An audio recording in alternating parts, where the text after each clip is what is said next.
Live from winter meetings, we are joined Jack Curry, first guest in the history of Talkin, Yanks, author of Full Count, Yes Network veteran. Thank you for sitting down with us. Great to be here, guys. I've been 50 feet away from you for the whole week, so yes, we've been chatting. We're now going to do it in an official way. Yeah, well, you appeared on Lindsay Adler's episode That's of right. Talkin Yanks. Yes. So you were featured. I did sneak into Lindsay's episode. That's right, with some Swedish fish. Oh, man. Yes. Jack, that wasn't cool. And I still need you to know that. But thank you. I think we still have some more over there if you get the munchies. So I think the main thing, everyone that we spoke with last winter meetings, we've just been, how much better is this year? Like, everything's happening. You want action. Yeah. You don't want to come here and stand around and not see teams doing anything. So this has not been boring. This has been fun. This has been exciting. John Flaherty and I did an interview with Sweeney Murdy earlier, and I said, this is fun. This is why you get into this business, is to cover transactions like we did yesterday and then opine on it. And where does Cole fit in? And do the Yankees have the best rotation in baseball? And yes, for the last couple, I agree. And for the last couple of off seasons, we haven't had that. It's been tepid. And luxury tax, and is there the labor stuff, and no one's getting paid, and now, you know, we're answering a lot of questions. Guys are getting paid. The best pitcher in baseball just made the most money, so that makes sense, and he's coming to the Yankees, so that makes sense. Do you think Cash has something up his sleeve? Something we've been kind of stumbling into is, again, this 40-man roster's full. There's a lot of guys throughout the injuries last year that got an opportunity and showed stuff. Someone like Mike Ford's got a higher value than he ever has. And, you know, there are these kind of, I won't say excess pieces, but it's a catch-22 because after seeing last year's injuries, do we hold on to a lot of those guys, or what did Hoke call it? Increasing the margin somewhere on this Yankees team? Yeah, something like that. Like, do you think Cash has a little something up his sleeve or what? I would never doubt that he does. They put their work in. I think they're always looking at doing things. What might be up his sleeve, I'm not really sure. I think there's a belief that J. Happ could be traded. They're going to be really up against that final tier of luxury tax. Right. Do they want to try and move Happ?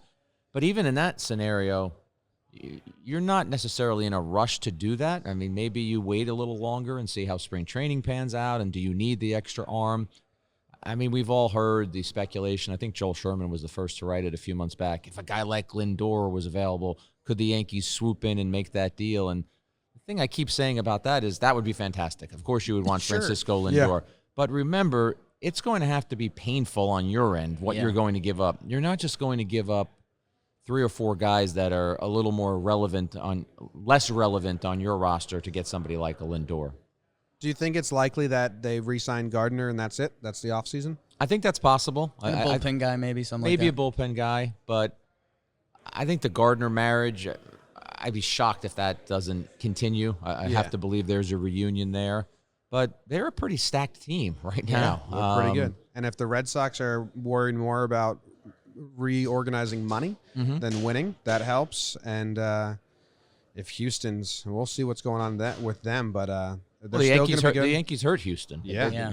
Now Gerrit Cole is a Yankee, so Houston will still be very good, and we'll see what happens with the sign stealing stuff. I know MLB Manfred said today there won't be a decision until 2020 at some point, but I said on one of our shows earlier, to me, the Yankees are the favorite to win the World Series right now that they have Cole. Yeah, they have to be. I think that. And I think Vegas says the same. I think Dodgers and Yankees are both same money line in Vegas. Man, we root for good stuff in baseball like we started with this winter meetings. I think there's a Lindor Dodgers rumor out there now. Man, if the Dodgers could increase their margins, the Yanks just did theirs. Look at you. Yankees, Dodgers. I mean, that's baseball, Susan. That's what a lot of folks wanted to see in 2019, and it didn't work out. And then we ended up getting a great World Series. That was a very entertaining World Series. But Yankee fans and all the folks who listen to your show and watch our shows, I mean, they should be thrilled right now. Yeah. I mean, this was a George Steinbrenner move. This was out of the George Steinbrenner playbook. I interviewed George dozens of times, and he loved stars. He wanted marquee names. He wanted the Yankees to be bigger and bolder and badder than anyone, and part of making that happen is getting the stars. Gerrit Cole's a star. Yeah, they won the headlines so far, and then they're probably going to win a lot of games. I want to talk about your book, though. It's awesome. Congratulations. Thanks a lot. It was a big year for us, and it was a big year for you. And was this your first book? No. I did a book about 20 years ago with a guy you might have heard of, Derek Jeter. Okay, well, I was 10, so I apologize. I couldn't read yet, and Jake's still struggling. Where? Oh, no. It was called The Life You Imagine. That was a fun book to work on. Yeah. Jeter was about 25 I or had 26. That. I read that, yeah. I was very happy to do it. It was the first book I wrote. It was great to get to know the process. I liked working on this book with Cone more. Yeah. Cone is a pitching genius, and every time I interviewed him, I would say to my wife, I can't believe all the stuff I just learned. I can't believe what Cone just told me about X. And we ended up sitting down 42 times. We had 42 different interviews. So there was a lot of knowledge being exchanged there, or at least knowledge from his end to my end. And I had a really great time working on it. And you guys put out the podcast to preview it, so we're colleagues now, podcasters. Peers. Equals. I can't match where you guys are. Yes would send me an email and tell me where we were in the rankings, and a couple of times I think we spiked a couple times. And, they never make any sense. And did anyway. okay, Yeah. but we're probably going to resurrect something like that in 2020. We'll see. We've been talking about doing that, but like I said, in terms of collaborating, Cone's knowledge was just so enlightening, and I think anybody who picks that book up, we started out making it a pitching journey, but there's also a lot of personal stories in there, so it became a personal journey for him as well. Well, he was really open about a lot of things too, about the minor leagues, about some like rough times, and just trying to figure out life as a young kid with a lot of money. He was very open about that. We touched upon some of the incidents he had in his life that he's not too proud of, and his relationship with family members. He got into that, and you're right. The story you're referring to is his signing bonus. He went out and bought a red Z28, I believe that's what it was, and didn't realize, well, you got to make these payments. You're going to have to keep making the payments on the car. And then I think he ended up, I should know this, the book's right over there, traded it in for Something you wouldn't brag about. a blue Dodge or a blue Impala or something like that. Yeah. But yeah, he had to learn. He had to learn how to manage his money. Yeah, I told you before we sat down that I as I was reading it, I wrote down all these questions because I was fascinated. And for you and for Cone, and I can't remember all of them. I should have brought it with me. But one was, you matched his voice in the words perfectly. So I want to know, is that hard to do? At some points I was like, is this talk to type? Like, am I just listening to David Cone? Because anyone that listens to him, and we all do on broadcast, it just sounded exactly like him because it's written in the first person. And was that a decision that took a while to figure out? Well, first of all, I really appreciate you saying that, because that is what an author is trying to do. And that's not necessarily an easy thing to do. David is very intelligent, very vocal, gives long answers to questions, but you can't just transcribe his answer and slap it in a book. Yeah, There's nuance. There's details that you have to get in there. And so one of my proudest moments was Cone had an event in the city, a charity event over the summer, and the book had been out about a month, and his father came up to me. And I'd met his father before, but hadn't seen him in years. And he said, I just wanted to let you know I love the book. And he said what you just said. He said, I knew David's life, but you brought it to life. And it's felt like it was David's words, page after page after page. And that was a no-brainer to do it in his voice. As a writer, you'd love to be able to say, well, let's write a baseball book. And then David Cone stood on the mound in Kansas City's Bud Park trying to become the next Tom Seaver, and then quote David Cone. You got David Cone's name on the book. It's got to be in David Cone's voice. Yeah, and like we said, he opened up. He was very personal, and like if you read that from someone else, you're like, this is a little. But it coming from the first person, it just really is like, oh, we're in here. We're open, and we're listening to him talk. That's exactly what it felt like. The book starts with we called it a reflection, and it's the eighth inning. Right, it's the eighth inning of his perfect game. He's in the Yankee Stadium bathroom, and he starts talking to himself. Don't blow this. Those are the first words he said to himself. We were looking for a way to start the book, and my editor, Sean Desmond, great guy, said, you need something that's going to grab people. Well, I was at my house. We were watching The Perfect Game. That was going to be a chapter. And he tells me that story, and I stopped him. I said, what did you do? He said, I went up to the bathroom, and I started talking to myself. I said, was that a common occurrence? No, I'd never done that before. And then I dug in. I said, now I need every detail from that conversation. He believed that he was ready physically to get those final 3 outs, but mentally he was telling himself, you're 36. You may never have another opportunity like this. Do not blow this. And then we sort of end the anecdote, a little bit of a cliffhanger, but it's not a cliffhanger. Everybody knows he got the perfect game. So it was a fun way to start the book, and it's a good stocking stuffer. So if you're looking for something for the baseball fan in your life, go get Full Count. Was there any revisions where he's like, because it is in first person, and Coney says, Jack, I would never use that word. It's funny that you say that. If you notice in the book, I think we have one curse. Okay. And I'm not saying David has a potty mouth, but He's a ball player. people curse. And that was kind of a decision that I made, and he didn't contest it. I didn't want the book to be filled with a bunch of F-bombs that were unnecessary, so we didn't really go down that road.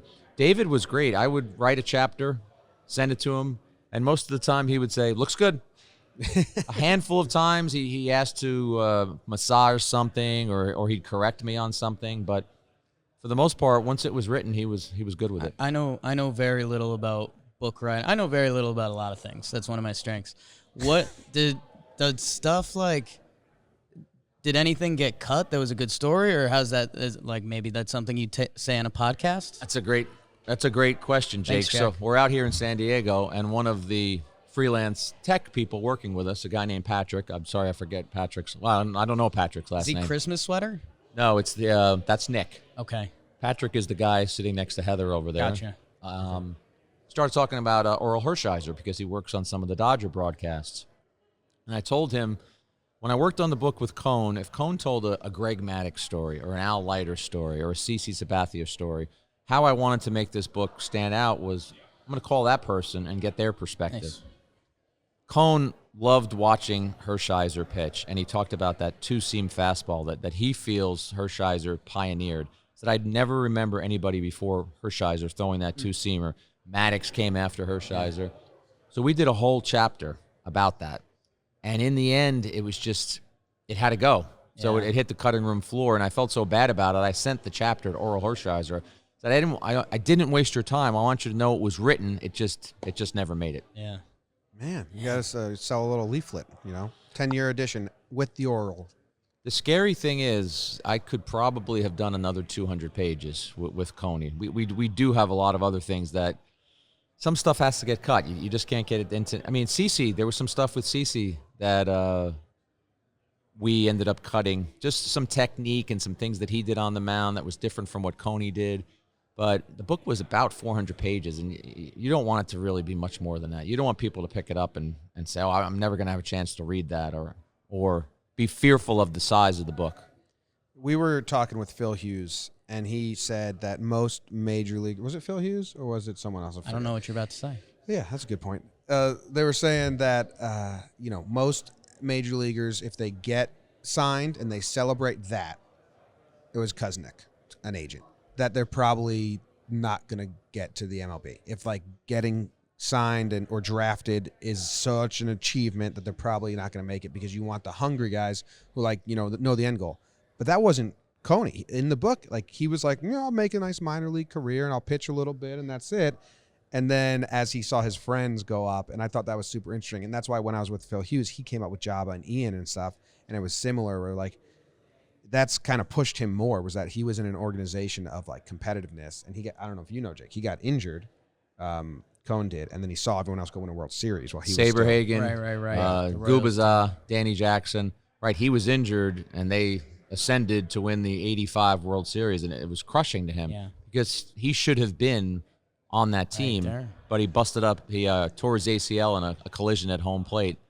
But you're absolutely right, Jake. He was so thrilled to get drafted by his hometown team that there was a period for the first couple years of his career where he thought, I'll be able to tell people I made it to Double-A. Yeah. And maybe a couple of guys I played with will get to the major leagues, and I'll be able to say, hey, I played with him. Wow. But then he realized how good he was. Yeah. I'm actually good, because he didn't play high school ball, which is always fascinating. It's amazing, and to this day, I'm stunned by that, and I don't know of any other major league player I've ever spoken to who could say that they didn't play high school baseball. Well, it's weird.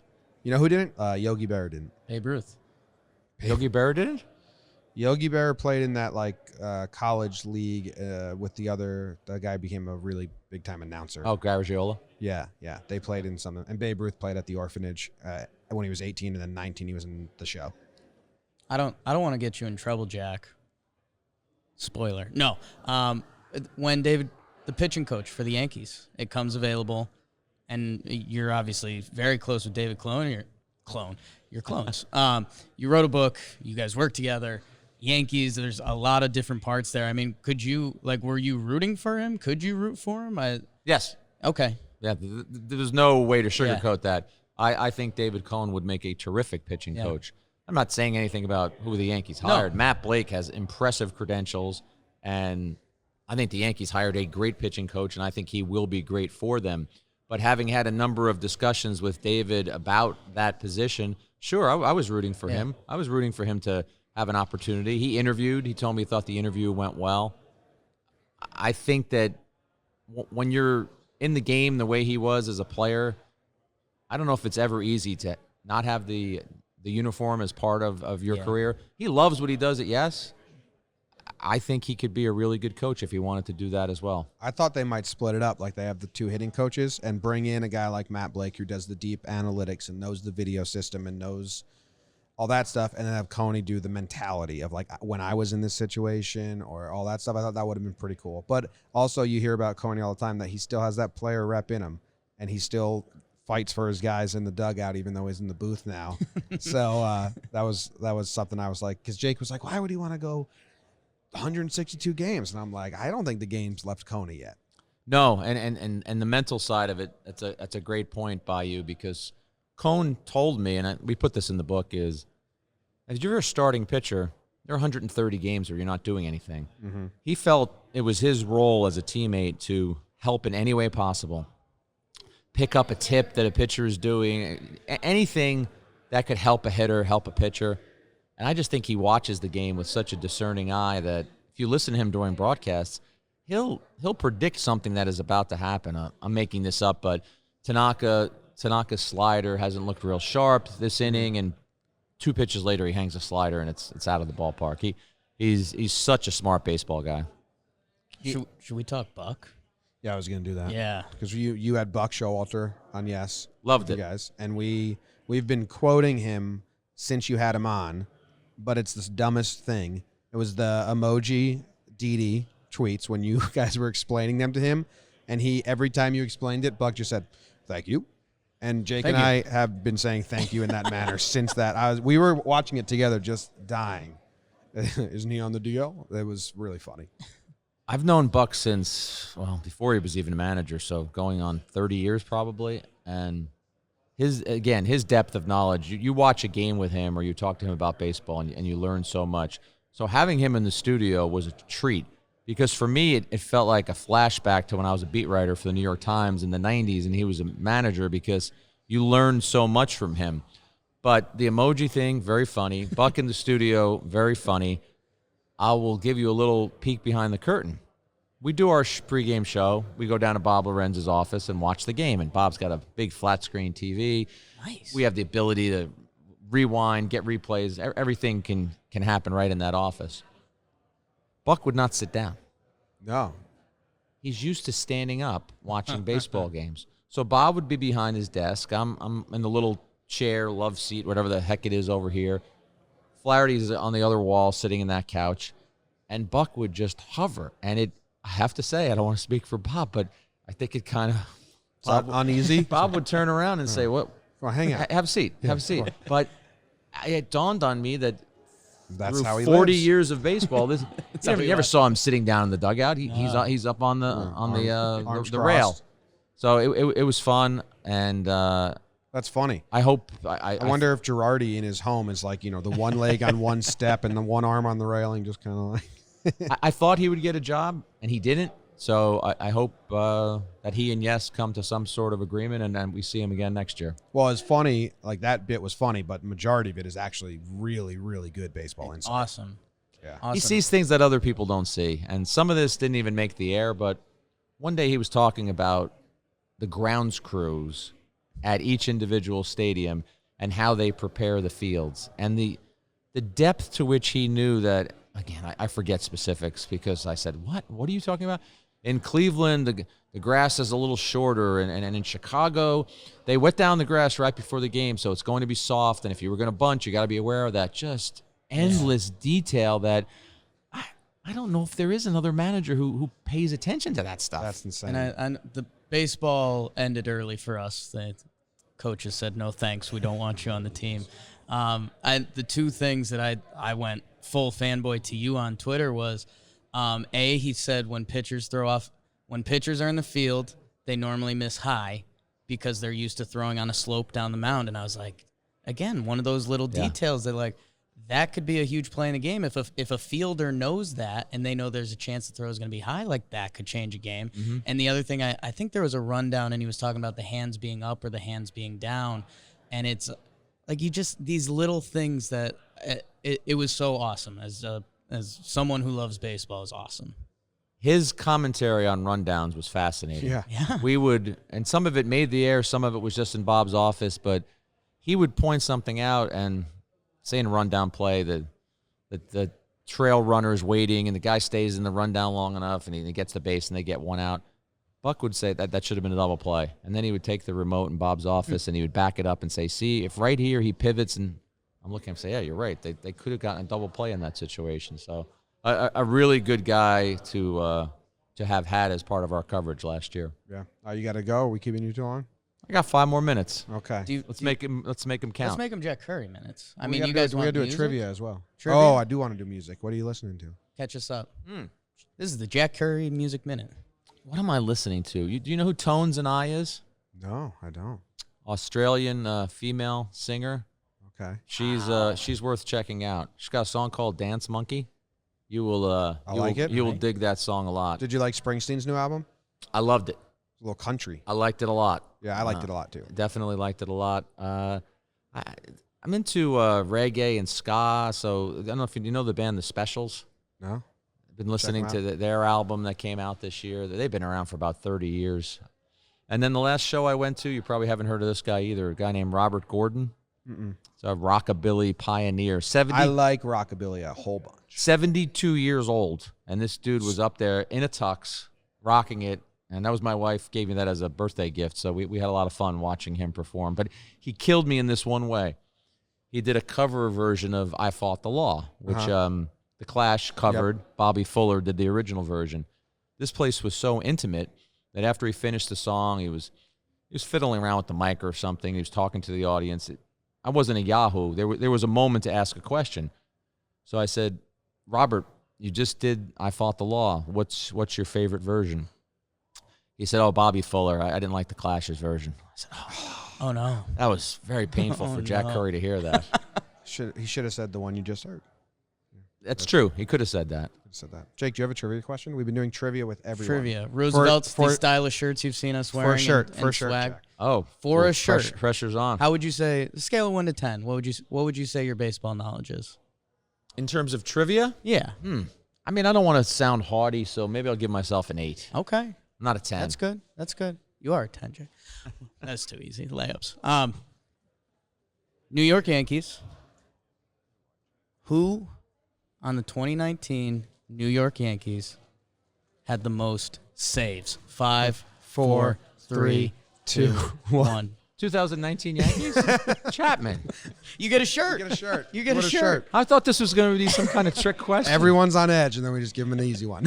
Everyone gives you the face you just gave us, like, are these little shits trying to trick me? Nope. I don't look bad. Nope. So you get a Roosevelt shirt. That's awesome. Send us out here. They've been good people. Yeah. Late bonus question, and this is genuine. You can tell when I'm being silly or not. Your professionalism is awesome, and it's something I struggle with completely. Is there anything I can do? Do you have any advice for me? Or we marvel on the podcast when he cuts to the studio for those 30 seconds, and you deliver those 5 lines, and then it's in and out, and we're like, your game time is sharp. Do that. Well, thank you. It's kind of you guys to say that. Are you serious? You're looking for advice because your personality is what makes you who you are, and your charm is that you're a funny guy. And wow, look at this shirt. Oh, yeah. My gosh. What'd you give me? Am I large? Yeah, large. Yeah. Nice. Major League. The Major League Baseball. This is fantastic. Yeah. if you're being serious, Yes. I guess for me, having a newspaper background, I always wanted to be prepared, beyond prepared for every interview. And I can have fun. I can joke Yeah. around. But I'm also, when I'm doing my job, I'm pretty You're serious. sharp, man. I'm pretty serious You're about sharp. it. And I watch some pregame shows, mostly football pregame shows, and it becomes a laugh fest. Yeah, they have too many guys in the room. Yeah, a good call. I think people are watching for information. So in terms of professionalism, to me, if you're comfortable with the topic, if you're comfortable with your knowledge, that has to come across. You have to be able to express that. But if you're naturally a funny guy and a guy who likes to joke, there's nothing wrong with being that guy as well. Huge. Thank you. I think what it boils down to is not an option for you. Okay. Professionalism is out the window. Jake, stop trying. Yes. Thank you very much for sitting down with us. Awesome. Thanks for having me, guys. I'm sure we'll do this again sometime. Yeah. Yeah. Thank you.